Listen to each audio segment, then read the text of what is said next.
Setelah sekian lama aku tak mengembara, aku kini kembali di jalanan. Hampir setengah dunia ini aku dah jelajah dengan basikalku. Kini tibalah masanya aku mengembara di tanah airku sendiri. Aku mengembara di Sarawak. Begitu kagum melihat budaya orang Lun Bawang semasa di Bakelalan. Dan kini aku ke destinasi keduaku di Sarawak, iaitu Bario, sebuah lagi kawasan tanah tinggi di Sarawak yang didiami oleh masyarakat Kelabit yang mempunyai budaya yang begitu unik. Kali ini, aku terbang terus ke Bario, tidak sabar untuk menerokai kawasan tanah tinggi ini.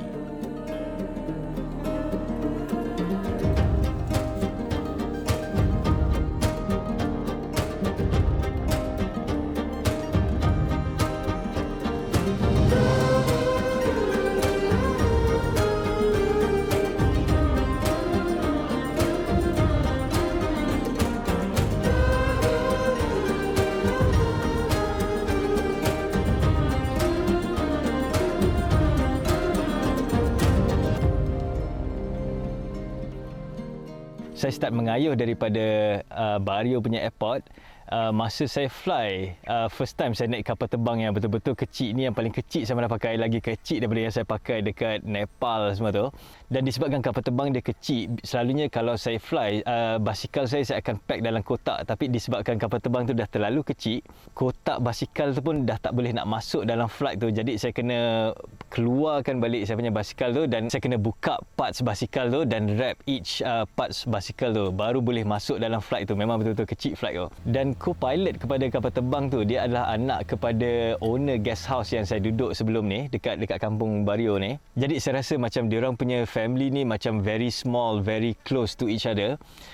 Masa fly tu dia siap lalu dekat sebelah puncak Batu Lawi, just nak tunjukkan dekat saya, okey, ini adalah tempat-tempat yang menarik di sekitar pegunungan dekat area Bario ni. Bario adalah sebuah kampung yang terpencil, dikelilingi kawasan hutan tropikal yang bergunung ganang dan mempunyai altitude yang agak tinggi, iaitu sekitar 1000 meter dari paras laut. Rata-rata penduduk di sini adalah orang Kelabit, iaitu orang Ulu di pedalaman Sarawak. Mereka amat peramah denganku. Kami sering bergelak ketawa di sini, walaupun pada mulanya aku cuma seorang yang asing di sini. Orang Kelabit mempunyai budaya yang bagiku begitu unik dan masih ada orang-orang yang bertelinga panjang di sini.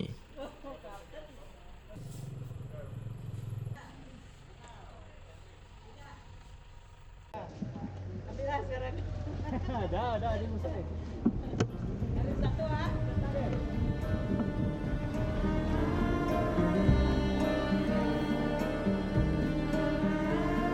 Seperti di Bakelalan, ia juga terletak amat berhampiran dengan sempadan Indonesia di Kalimantan. Setelah aku makan tengah hari di kawasan Pekan, aku terus meluncur dengan basikalku ke arah sebuah homestay di mana aku akan tinggal di sana selama beberapa hari.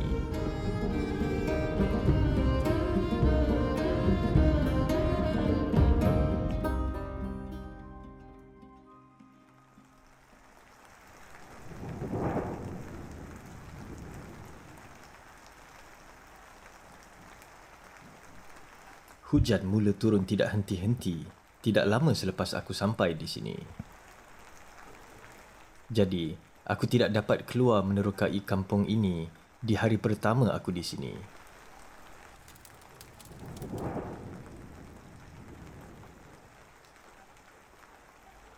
Aku cuma duduk di homestay sementara menunggu hujan untuk berhenti, menikmati kehidupan kampung, dan perlahan-lahan aku mula dapat melihat budaya dan kehidupan harian masyarakat Kelabit di sini. Sebuah kehidupan kampung yang perlahan dan penuh ketenangan.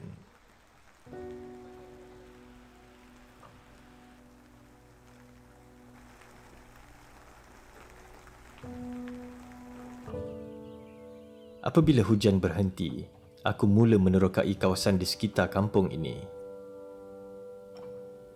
Aku keluar mengayuh basikalku di awal pagi, meluncur perlahan-lahan di sekitar kawasan sawah padi di sini, kagum dengan keindahan tempat ini yang penuh kehijauan dan diselaputi dengan awan-awan yang berada begitu rendah di kawasan berbukit bukau yang mengelilingi kampung Bario ini. Aku tidak henti-henti mengambil gambar pemandangan setiap beberapa minit di sini. Sama seperti di Bakalalan, kampung Bario ini juga dikelilingi oleh sawah padi yang begitu luas terbentang dan tanaman di sini sentiasa subur, mungkin kerana cuacanya yang agak sejuk kerana ia berada di tempat yang beraltitude tinggi dan mempunyai sistem perairan yang baik. Aku cuma menghabiskan masa di waktu pagi dengan berjalan di sekitar kawasan sawah padi di sini. Hatiku menjadi tenang cuma dengan melihat pemandangan yang penuh kehijauan di sini.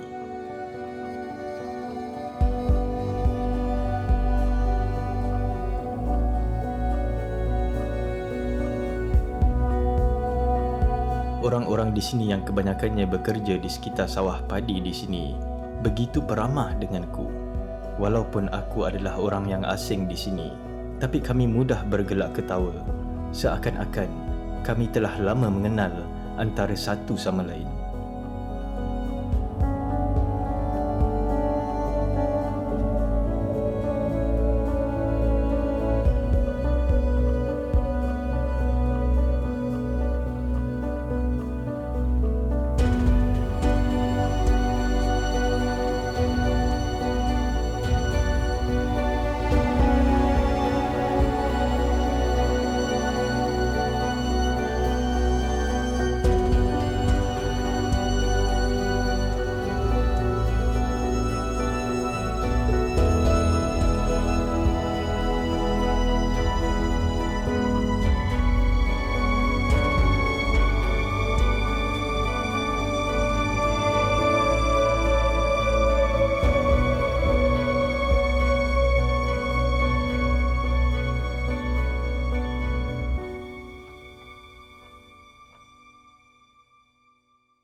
Pusing ah? Terus pusing. Oh, macam tu. Senang je. Ya. Kalau dah Very masak juicy. memang senang lah buka. Apa? Cabut. Okey lah, nak try yang ni. Try makan. Aku bangun awal di waktu pagi untuk menikmati ketenangan di kampung Bario ini, sementara matahari masih lagi jauh di ufuk timur. Aku mengayuh di sekitar kawasan sawah padi di sini dan perlahan-lahan mengayuh keluar dari kawasan kampung untuk melihat sebuah kebun nenas tidak jauh dari sini. Nenas di sini dikatakan lain daripada yang lain. Rasanya begitu manis dan aku mahu melihat dan merasa sendiri nenas dari Bario yang amat terkenal di negeri Sarawak. Berapa besar kebunnya? Ni lebih kurang 2 hektar. 2 hektar. Berapa banyak ni pokok? Ada 500 buah Aha. pokok yang Aha. ditanam Ah. sini. Lebih kurang. Ini yang dia cakap very famous ni kan. Bario punya nenas ni kan. Bario punya nanas ni memang sangat famous sebab dia banyak air. Itu yang banyak komen lah, banyak air, dia juicy, manis. Tapi kan kalau macam saya ambil nenas kat sini, tanam dekat Semenanjung, rasa dia sama lagi ke? Ke lain ke? Saya rasa lain sebab dia depend dengan cuaca. Sini kan sejuk lagi kan. Dataran tinggi, so dia sejuk. Nanas Bario biasanya kalau yang kuning dekat bawah ni maksudnya dia dah boleh ambil, dah boleh lah dipetik, boleh makan lah. Macam mana nak ambil dia? Pusing ah. Terus pusing. Oh, macam tu. Senang je. Ya. Kalau dah masak memang senang lah buka. Apa? Bagi saya specialty kat sini dua, beras Bario dengan diorang punya nenas. Dekat Semenanjung sebenarnya saya tak makan pun nenas pasal dia macam tajam. Tapi dekat sini nenas dia saya tak rasa macam tajam. Dia very sweet dan beras Bario tu memang sedap. Rasa dia lain dengan beras biasa. Another very interesting thing bagi saya adalah Nubalaya. Saya paling suka sekali macam mana diorang guna daun tu untuk buat pinggan, untuk bungkus nasi, guna sebagai sudu semua tu. Saya rasa very interesting dan mungkin saya akan gunakan ilmu tu kalau mana-mana je saya pergi nanti. Satu yang aku minat tentang orang-orang Ulu yang tinggal di pedalaman Sarawak ini adalah bagaimana mereka menggunakan bahan-bahan yang cuma didapati daripada hutan sebagai alat kegunaan harian mereka. Sama seperti orang Lun Bawang di Bakallalan, orang Kelabit di sini juga banyak menggunakan daun itip ini untuk membungkus makanan mereka, dan mereka banyak menanamnya di sekitar kampung ini.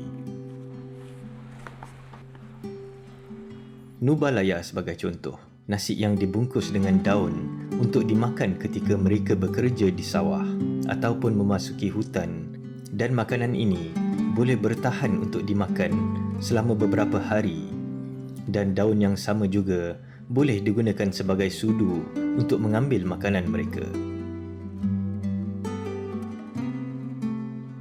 Di sini aku belajar dengan orang tempatan bagaimana untuk membungkus nasi nubalaya ini dengan menggunakan daun itip.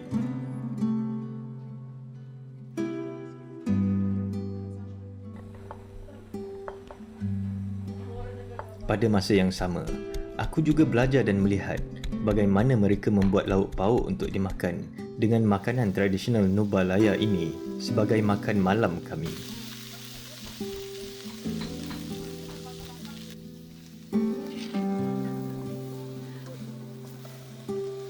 Dalam pemerhatianku, kebanyakan makanan harian mereka adalah berasaskan segala bahan-bahan yang boleh didapati di kebun-kebun ataupun daripada hutan di sekeliling kampung Bario ini. Aku juga belajar bagaimana mereka membuat sudu cuma dengan menggunakan daun yang sama yang digunakan untuk membungkus nasi nubalaya ini.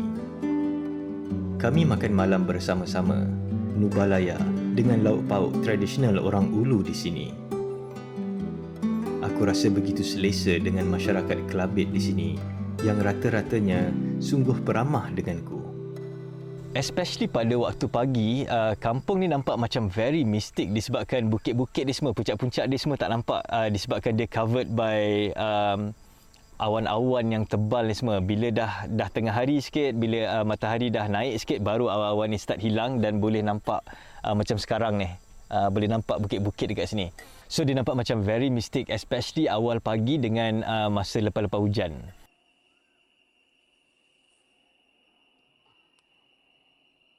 Keesokan paginya, aku mendaki ke sebuah bukit di sini untuk melihat pemandangan di seluruh Bario.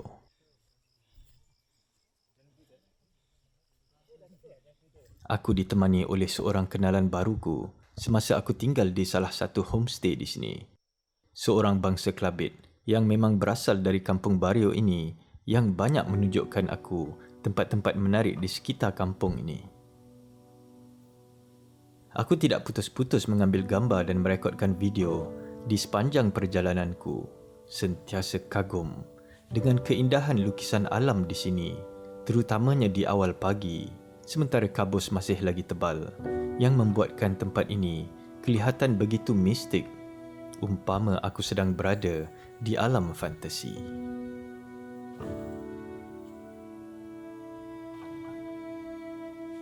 Kami mendaki bukit yang digelar sebagai Korean Hill, di mana aku boleh melihat pemandangan di seluruh kampung Bario ini dari puncaknya.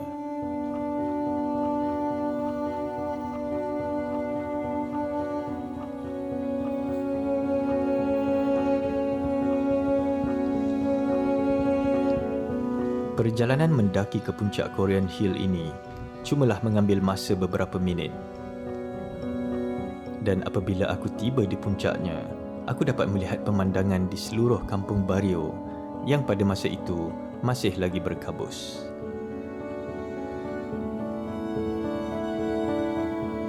Jadi, aku bercadang untuk mendirikan kemahku supaya aku dapat meluangkan masa sehari suntuk di sini sambil ditemani oleh rakanku. Dan apabila matahari semakin meninggi, kabus mula hilang dan aku mula dapat melihat pemandangan di seluruh Bario yang dipenuhi dengan sawah padi dan bukit bukau di sekitarnya dengan begitu jelas. Hidup terasa mudah di sini. Fikiranku terasa begitu lapang. Pemandangannya yang begitu luas dan orang-orang di sini begitu peramah denganku. membuatkan aku terasa seperti aku bukan orang yang asing lagi di sini.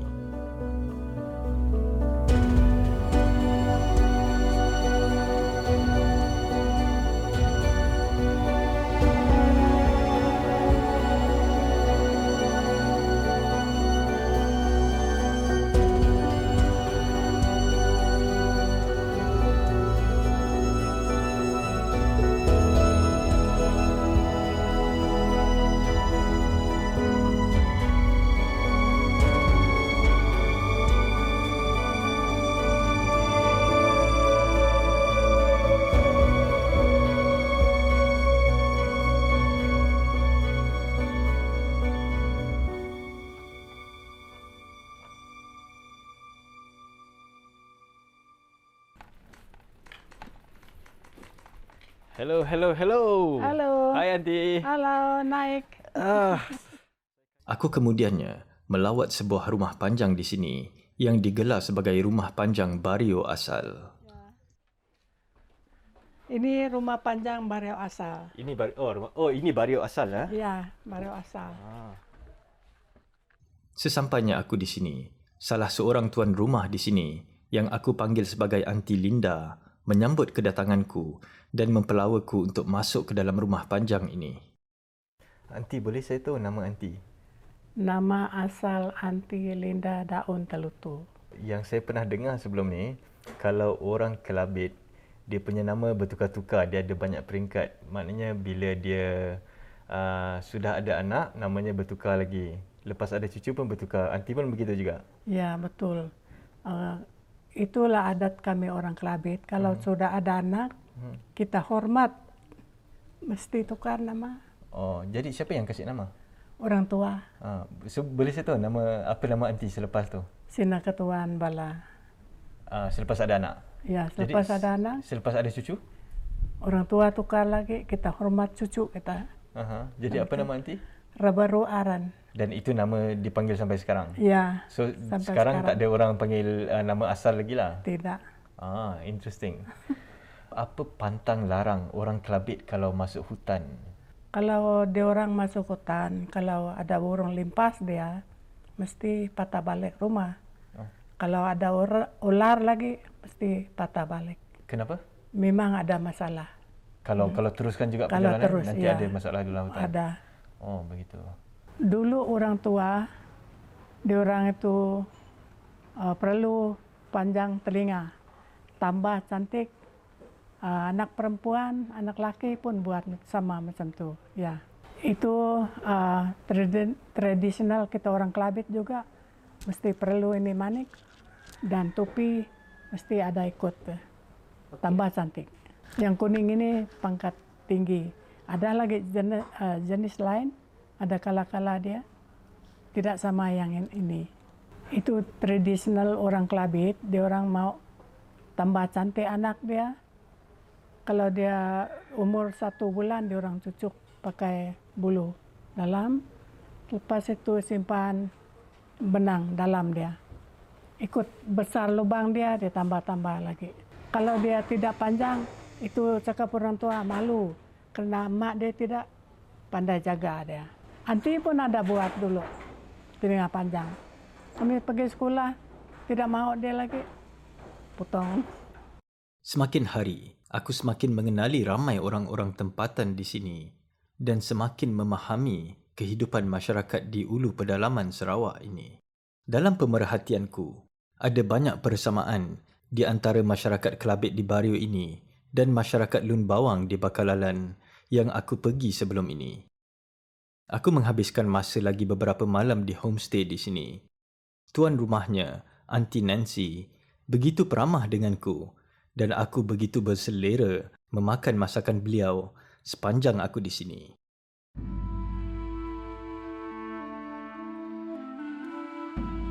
Di hari-hari terakhir aku di sini, aku banyak menerokai kampung-kampung lain yang terletak tidak jauh dari kampung Barrio ini, seperti kampung Pak Ukat dan Pak Umar. Mereka masih lagi menggunakan jalan tanah di sini.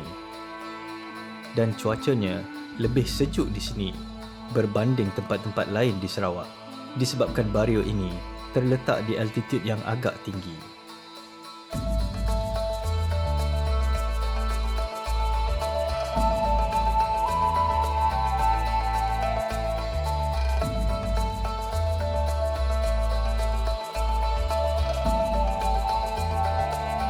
Sama seperti perjalananku dari Lawas ke Bakallalan sebelum ini, jalan-jalan di Bario ini juga begitu mencabar kerana kawasannya berbukit bukau dan jalannya yang berlumpur, terutamanya selepas hujan, membuatkan aku tidak dapat mengayuh laju di sini.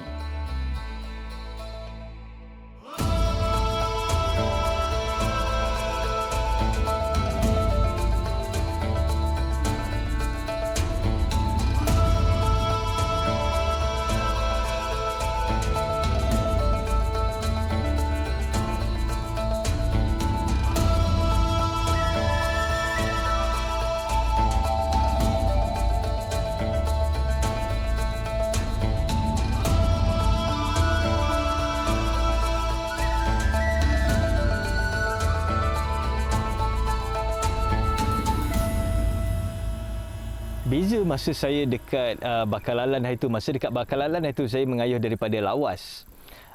Jadi memang macam-macam lah dia punya dugaan dia semua tu, dia punya cabaran dia, dan mengambil masa beberapa hari untuk sampai ke Bakallalan. Tapi macam dekat sini, saya fly dekat sini straight daripada Miri.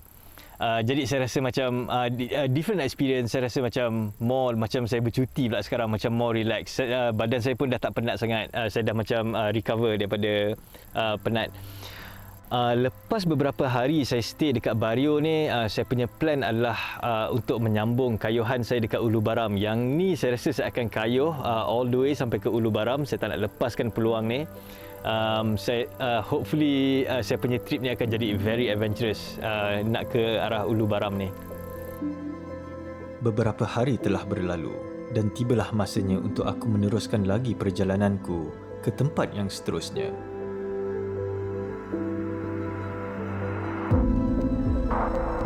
Hampir seminggu aku menghabiskan masa di perkampungan Bario ini. Aku berasa begitu puas berada di sini. Puas dengan hospitality orang Kelabit di sini dan pemandangan yang bergunung ganang di sini.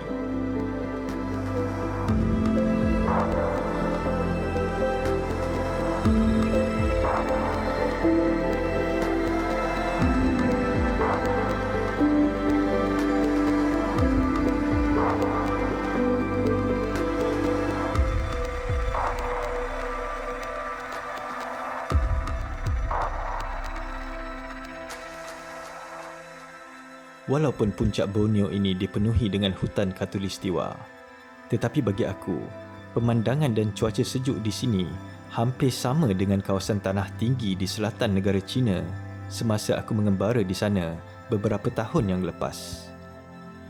Dan aku sungguh teruja melihat keunikan budaya orang Ulu di sini, termasuklah makanan mereka yang mempunyai aroma yang tersendiri.